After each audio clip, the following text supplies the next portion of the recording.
রবিউল আলম। আপনি কি 200 ইউনিয়ন থেকে? 200 ইউনিয়ন থেকে। তা আমি আজকে যে হঠাৎ আমরা সব সম্মেলন মানে ইয়ে করে ফেলছি যে ভোট হবে আগামীকালকে সকাল 11টায়। এই পরিস্থিতি আমরা সব ঠিক করে ফেলছি।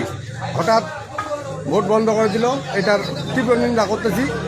এবং এটা কে বন্ধ করেছে, কেন বন্ধ করেছে আপনি জানেন কিনা? নেতৃবৃন্দ ঠাকুরগাঁ জেলার আছেন কিনা? ঠাকুরগাঁ জেলার বিএনপির উদ্যত নেতৃবৃন্দ বন্ধ করছে ফয়জাল সাহেব। তাই এটার আমরা তীব্র নিন্দা করতেছি। এবং এটার এখন আপনারা কি সিদ্ধান্ত নিচ্ছেন? আমরা এটা নির্বাচন, সুষ্ঠু নির্বাচন আগামীকালকে আমরা চাচ্ছি। এবং নির্বাচন প্রক্রিয়া আগামীকাল মানে সব শেষ করে ফেলছি আমরা। নির্বাচন কালকে হবে এই আশা ব্যক্ত রেখে আমি আমার শেষ বক্তব্য শেষ করছি। আসসালামু আলাইকুম।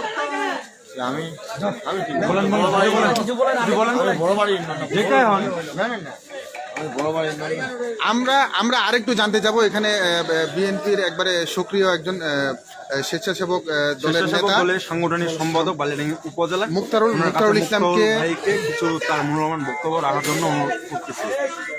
মুক্তারুল ইসলাম, আপনি আজকের যে আপনাদের মূলত রাত্রে হঠাৎ করে যে আপনাদের এই যে হরতালের ডাক, মানে এই হরতালের ডাকটা আপনারা মানে দ্রুত কেন দিলেন এবং হঠাৎ করে প্রায় মাঝরাতে? দেশনেত্রী বেগম খালেদা জিয়া জিন্দাবাদ, তারেক রহমান জিন্দাবাদ। আজ থেকে কয়েকদিন ধরে 5 নং 10 ইউনিয়নের সম্মেলনের প্রস্তুতি ভোট হওয়ার ইয়া নিয়ে খুব ক্যান্ডিডেটগুলো আয়োজনে ছিল। আজকে 31 তারিখ, হ্যাঁ কালকে ভোট, কালকে 1 তারিখ, হ্যাঁ আজকে 31 তারিখ রাত্রে 12টার দিক হুট করে জেলা থেকে হাই নেতৃবৃন্দ মেসেজ করে পাঠাইছে বালিয়াডাঙ্গিতে যে কালকে নাকি ভোট স্থগিত করা হইল। আচ্ছা, এটা কি কোনো কথা হইল? ভোট কালকে ভোট, আজকে রাত 12টার দিকে ওরা মেসেজ দিচ্ছে যে নাকি আজকে ভোট বন্ধ। এইটা তীব্র নিন্দা জানাচ্ছি। এই জন্য বালিয়াডাঙ্গি উপজেলা বিএনপি অঙ্গ সংগঠন ও সর্বস্তরের জনগণ এইটার বিরুদ্ধে আমরা কালকে বালিয়াডাঙ্গি উপজেলা অঙ্গ সংগঠনগুলো মিলে আমরা কালকে অবরোধ ডাকছি।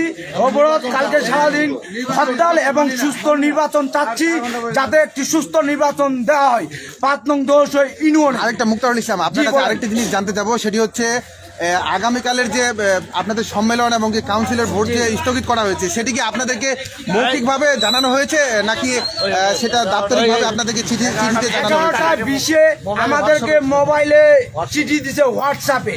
এর আগে তো কোনো জানাইনি। এখন বাজে রাত 12টা আর মেসেজ দিছে আমরা 11:20। আচ্ছা, এটা কি মানা হয়? তার মানে এরা কত টাকা খাইছে, কত টাকার বিনিময়ে এই কত টাকার বিনিময়ে এই 5 নং 10 ইউনিয়নের সম্মেলন স্থগিত করেছে? জেলার কাছে আমার প্রশ্ন, তারেক জিয়ার কাছে আমার প্রশ্ন, কেন এটা দেখেন আপনি?